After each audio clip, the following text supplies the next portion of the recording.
Magandang hapon sa ating lahat, mga kaibigan at mga kababayan. Hapon na.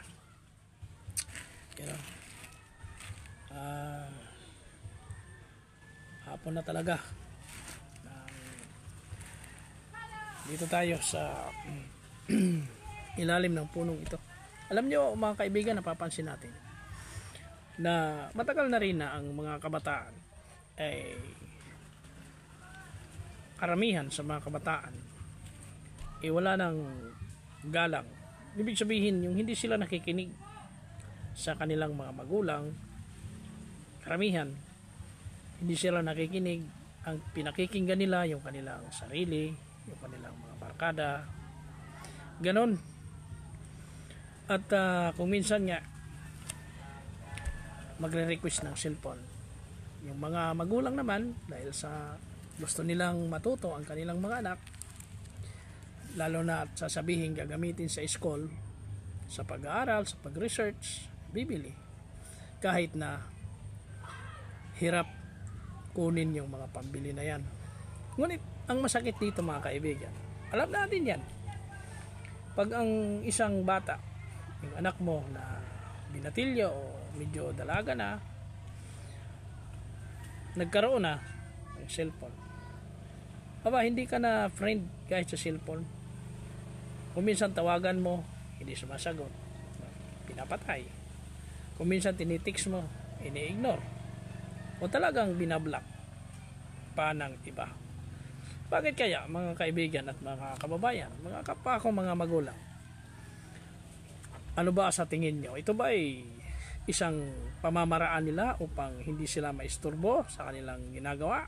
O sa kanilang tinitingnan sa cellphone, o kung naglalaro man sila sa cellphone o ano?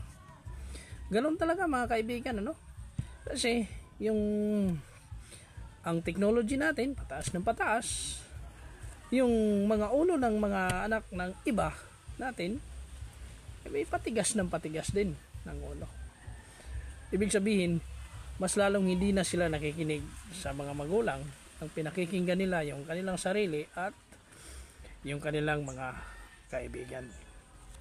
Pero ganun pa man, baka may nakikinig na mga bata dyan, mga anak. Ang sabi dito sa Biblia, ating babasahin ng Ephesians 6 verse 1. Children, obey your parents in the Lord, for this is the right. Maiksi lang, no? Kayong mga anak, makinig kayo sa inyong mga magulang sapagkat yon ang tama. Di ba?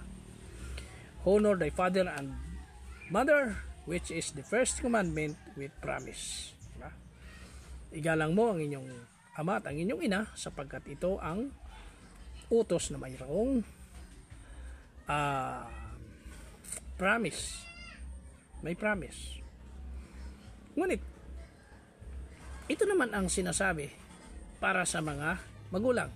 Kala natin mga magulang walang sinasabi ang Panginoon para sa atin, para sa ating mga anak, para kung paano natin turuan ang ating mga anak. Ito ang sabi sa verse 4, Ephesians 6 verse 4. And ye fathers, provoke not your children to wrath, but bring them up in the nurture and admonition of the Lord.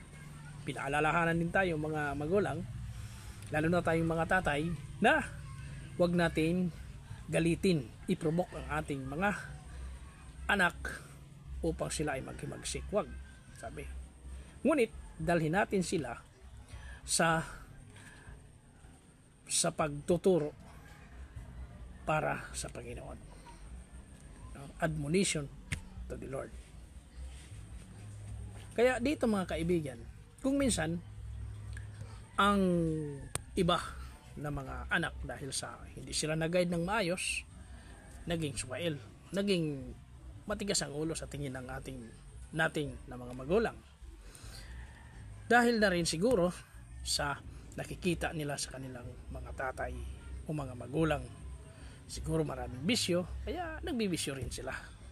Pero ang mahirap dito mga kaibigan, yung ang mga magulang ay hindi nagbibisyo. Walang alak, walang sigarilyo, walang kahit ano, hindi nagmumura. Yung mga anak nagkakaroon ng bisyo. Yun ang pinakamahirap, no, mga kaibigan at mga kababayan. Kaya dito, para sa mga anak, kailangan tayo ay sumunod sa kalooban ng Panginoon, sapagkat ang paggalang sa mga magulang, ito ay may kaakibat na promise, no? Sapagkat ano ang promise na sinasabi? Siyempre, pag makinig ka sa mga payo ng inyong mga magulang, mapapalayo ka sa kapahamakan. Sapagkat alam naman ng mga magulang yan, sapagkat sila ang nauna sa inyo. Sila ang may mahabang karanasan, may mahabang nakikita sa karanasan na ina-apply nila sa inyo na hindi ninyo daanan, hindi kayo mapasok, masadlak doon sa kapahamakan. Kaya dito mga kaibigan at mga kabayan, mga kabataan, makinig tayo. Ito ay hindi payo ng ordinaryong tao, kundi galing ito sa Panginoon.